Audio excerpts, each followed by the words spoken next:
Hapon na. Anong oras na ba? Okay. Pasok pa rin sa hapon. Maraming salamat sa inyong lahat at naghintay po kayo. Pasensya lang kasi meron nga akong mga hearing. Isang katutak na hearing, limang maliliit na ahensya. So maraming salamat. Talagang sakripisyo na tumayo ng mag-isa pero kinakailangan maging malaya at matatag. Eto nga, maraming nagsasabi noon na ako'y namamangka sa dalawang ilog. Ang ninanais ko ay ako ang daan kung saan magtatagpo ang lahat ng ilog. Tangway, ika nga sa atin. It's a tremendous sacrifice to stand alone. But I need to be free to cross the line, to talk to all parties, and to get things done. Uniteam was a dream that I shared in 2022, and I hold fast to that dream of unity for all Filipinos. Ayun. Paulit-ulit lang. Ma'am, does that mean, hello? Ma'am, does that mean hindi ho kayo aakyat sa entablado ni PBBM pag nangampanya siya? And the same with Hindi ko VP pa Sara. alam. Sa totoo lang, naisip ko lang na ayoko pumanig sa isang partido, sa isang sektor, sa isang personalidad. Wala nang panig-panig. Ang kakampi ko lamang ang sambayan Pilipino. Gagawin lang natin ang tama at ang makakatulong sa nakararami. Ma'am, di ba mahirap na mangampanya na independent kayo considering si Pangulo yung kapatid niyo, may makinarya? Kaya nga, first time ko nga gawin to eh. Kaya medyo aasahan ko na lamang na makukumbida ako siguro at kung papupuntahin ako, ano ba naman pumunta, wala namang problema doon. Ang kinatatakutan ko lamang yung init ng halalan. Alam naman natin na talagang nagiging malupit, minsan masakit yung sinasabi, kung ano-anong banat. Abay, hindi ko matitiis yun. Kaya maigi na lamang, lumayo at magsarili kahit napakahirap.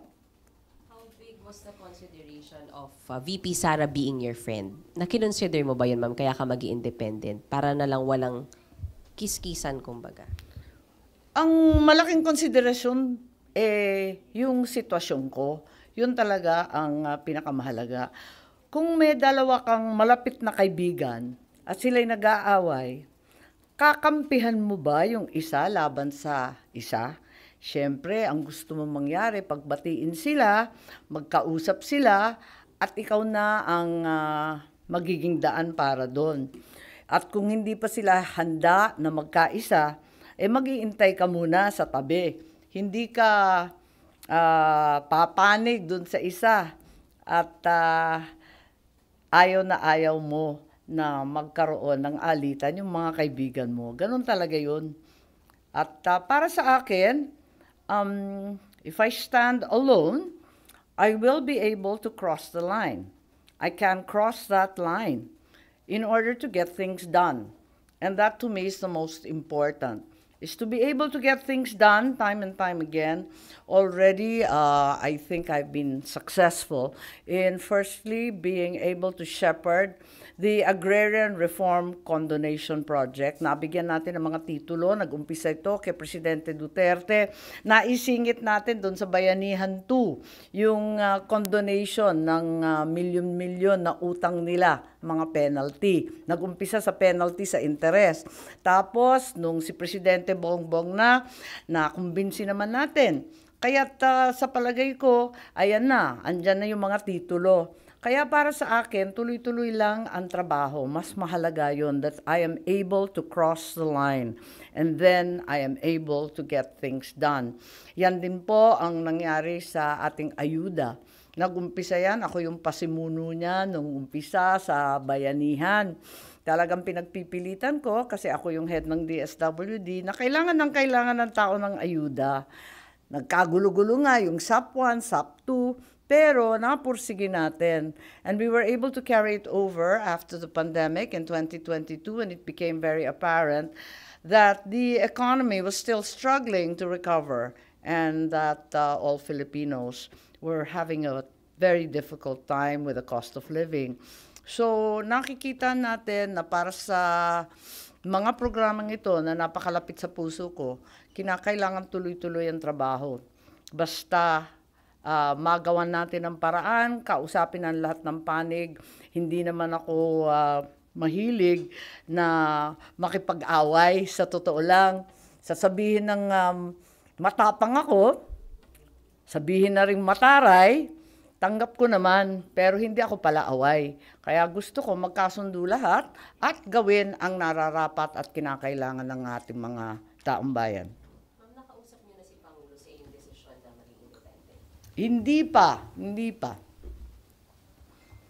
Ang kinakailangan kong kausapin ang mga kapwa kong nasyonalista at palagay ko mag-uusap kami sa lalong madaling panahon. Hindi ko pa naiisip Hindi pa naman ako nagre-resign sa nasyonalista. Mabait sila sa akin hindi naman sila nagkulang sa support at pagtatangkilik. So, tingnan natin kung anong maigi para hindi naman maalangan ang sinuman.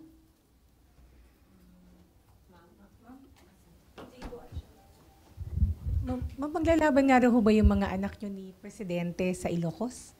May anak din kayong tatakbo sa Ilocos na makakalaban ng anak ni Presidente? Ay, walang ganon. Wala namang ganon.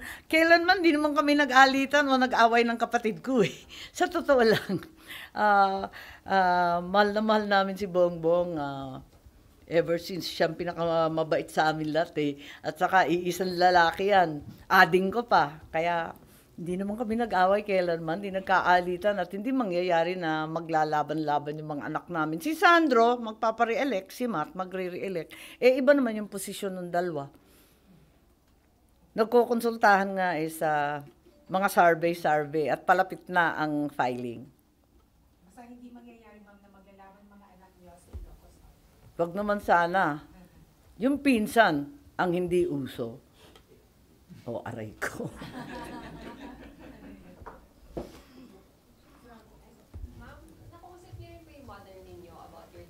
Yung nanay ko nalulungkot sabi niya, ba't naman ganon? Sabi ko, mas maganda naman para sa pamilya, palagay ko, para sa kabutihan ng lahat, para nakakausap natin lahat ng sektor, meron tayong daan na makisuyo sa iba't ibang panig. At yun naman ang turo ng aking ama, isang bansa, isang diwa.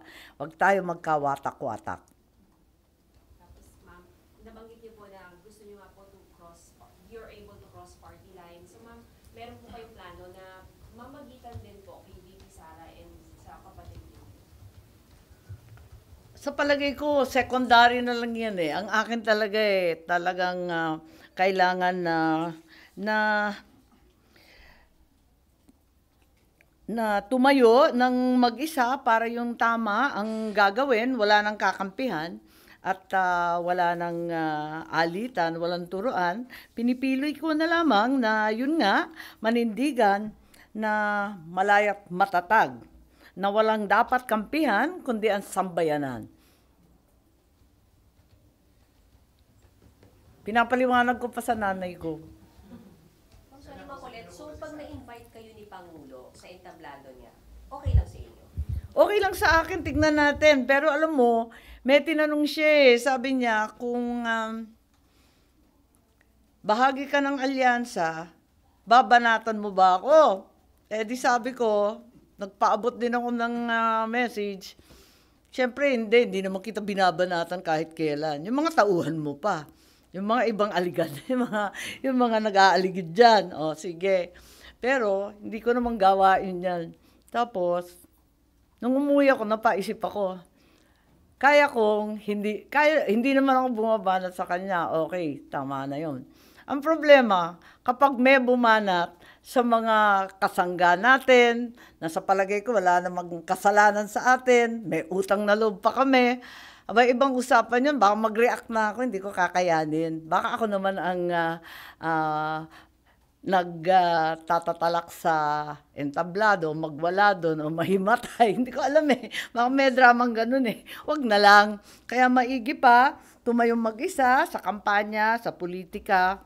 Yan naman ang turo ng tatay ko. Napunta kami sa Puntod nung 28, ika-35 anniversary. Ayun, para hindi na malagay sa alanganin ng kapatid ko Kasi kinakabahan na nga siya, baka kung ano daw, yung aking ading, baka malagay pa sa alanganin. At yung mga kaibigan, masaktan. May gina yung tumayo kong mag-isa kahit napakahirap umikot na mag-isa. Sen, nagkausap din po ba kayo ni VP Sara about this? Nasa tuktok ng bundok yun eh. Hindi ko malaman kung saan siya. Pero alam niya na hindi ako sumipot. Ma'am, kung sakali mag-endorse si VP Sara at imbitahan din po kayo ayan, sa entablado. Hindi ko pa naiisip. Alam mo, hindi ko pa naiisip yung mechanics. Ang alam ko lang, ayokong pumanig yung isa sa isa, kumampi sa kabila. Ayoko nang ganun eh, nahihilo ko. Hindi ko malaman kung saan ako susuot ng ganyan. Pero kung paano yung operations ng campaign ko, hindi ko pa naiisip sa totoo lang. Alam ko lang na gusto kong malibre, malaya, tapat, walang grupo, walang alyansa, walang kaaway. Basta ang kakampihan ko lang bawat Pilipino. Ma'am, sorry, may date na po kayo ng filing niyo, ma'am. Sorry? May date na po kayo for your filing. Oo, nag-aantayan lang kami kasi hindi ko pa rin alam dahil hindi rin ako resigned. Hindi naman ako nag-resign sa NP. Tignan natin kung anong maganda. So, binubuo ko pa lang yung mga dokumento ko eh. Kailan yung meeting mo sa NP, ma'am? Definitely today or tomorrow. Tingnan natin. But do you need to resign from NP, ma'am? Hindi ko alam eh. Wala naman akong problema sa NP. Ang akin lamang, kinakailangan maging independent ako sa alyansa. Dahil part siya ng admin slaves. Mahirap kasi eh. Palagay ko may maririnig ako hindi ko gusto. Baka mahirapan na ako nun. Ma'am, how about leave lang? Sorry? Leave. Mag-leave lang po sa party. Parang ligo pa. Hindi ko pa alam. Pero possible naman na NP kayo, pero wala independent. Pwede ba yun? Sa totoo lang, dun sa rules ng COMELEC, hindi naman nakalagay yung alyansa eh. Kasi hindi naman siya rehistrado. So, linalagay lang yung partido mo o kung independent ka. Sa ngayon, nasyonalista ako. Ayun. Kanina nag-aalangan kayo na ipahandle na sa National Commission of Senior Citizens yung pagbibigay ng social pension. So, ano yung magiging recommendation ninyo? DSWD muna. Sabi niyo kanina, may problema pa sa leadership ng commission. So, may concern kung kaya nilang i-implement yung social pension for senior citizens? May kaguluhan eh, di ba? Dapat 7 yung commissioner. Yung isa suspendido, yung chairman, hindi pa nakakaupo. Yung ikalawa, bumalik, pero galing sa suspenso, may kaso. Yung ikatlo, overstaying, mahigit 1 taon. O yung natitira, 4. Parang magulo yun. 3 sa 7, may problema na legal, di talaga magkakaproblema sa implementation. Alam natin may OIC, pero yung OIC, di man makapirma ng kontrata ng empleyado, hindi man lang makapag-disburse ng bagong programa. Paano ba naman yon? So, kinakabahan ako kasi ito yung organisasyon na maraming problema talaga mulat sa pool. So, kung sila mismo nagkakagulo, nagkakabangayan, kinakailangan siguro hinay-hinay, inot-inot sa Ilocano, dahan-dahan muna yung pagbibigay sa kanila ng iba't ibang responsibilidad. Ang laki ng social stipend, yung senior citizen stipend, halos aabot ng 60 million mahigit by next year. 60 billion. Ang laki kaya nun. Ang empleyado nila sa ngayon 200 plus lang. Sa pamimigay lang na physical o kahit sa pay portal, mahirapan sila. Hindi pa nila napapag-usapan at hindi ata nila alam na kapag na-digitize, may payment fees. Baka hindi rin matuwa yung ating mga lola at lolo. Kailangan na gawan ng paraan kung paano malibre yan para buong buo. Otherwise, magkakaproblema na naman tayo sa reklamo na hindi binigay ng buo. So, there are so many issues. Wala pa silang field offices. Iilan lang yung field offices nila. At saka doon sa field offices na ilan daw yung sabi kanina? 11. So kulang pa rin yun kasi 16 ang ating region. Kada region, 1 or 2 lang yung employees nila. Ang kanilang constituency, ang intended beneficiaries, nasa ilang milyong katao. Oo. Hindi naman lahat ng senior citizens ang tumatanggap ng social pension. Yung tinatawag lang na mga marginalized, yung mahihirap lang talaga. So, paano yung recommendation ninyo? Kasi 2025 ang dapat, Iko-konsulta natin yung DSWD kung handa sila mag-turnover ng empleyado at tutulong sila hanggang what extent kasi magkakagulo-gulo din yan. Magkakaproblema rin, ang laging problema, yung BARM, yung issue ng BARM, dahil yung BARM may sariling DSWD rin sila, pero yung continuing projects katulad ng 4Ps, tuloy-tuloy pa rin ang DSWD. Pero medyo komplikado itong social stipend. Sakot ba o hindi? Ikalawa, ngayon, nagka-problema na naman kasi yung Sulu hindi nakasali. So, kukunin na naman ba yun sa Zamboanga, sa Region 9 o hindi? Tapos, meron pang Negros Island Region. Wala sa buong budget ng 2025 yan. So, idadagdag ba yung Negros Island Region or tsaka na o nakalimutan na o eto na naman tayo? Kasi dati naumpisahan na yan tapos inatras, di ba? So, marami tayong kailangan pinapag-usapan muna. So, I think we need to consult the DSWD, certainly the DBM and the economic managers, how to figure out this morass of questions.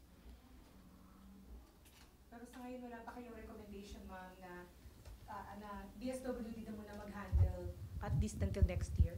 Well, tignan natin kung mabuo natin, kung mabilis sila makapag-appoint ng mga bagong commissioner, kung mahatulan yung mga kaso ng mga suspendido. Kung magawa yan sa lalong madaling panahon at talagang very efficient tayo sa turnover at yung DSWD mamimigay rin ng kanilang mga empleyado at opisina, baka may magawa tayo. But right now, as it stands, in the confusion of the National Senior Citizens Council, organizationally and financially, I think that we have to be very wary of making big moves that involve upwards of 60 billion pesos. Ayun. Sorry, patanong na po. Technical tanong lang, ma'am. Technical daw po bang sabihin na nag-withdraw kayo from the admin slate or no naman? Yep. Yes. Oo naman, obvious ba? Pero tatakbo akong senadora, hindi ako mag-withdraw. Baka magulo. Hindi, kinakailangan lang maliwanagan na di ako na namamangka sa dalawang ilog, At ayokong sinasabi yun dahil ako'y nagnanais na maging tangway ang pagtatagpo ng lahat ng ilog para makapag-usap at magkaisa at sa wakas may magawa para sa ating bayan. Finish. I have one more sakit ng ulo. The Climate Change Commission. I have one pa there. Oo. Ang commission na walang ginawa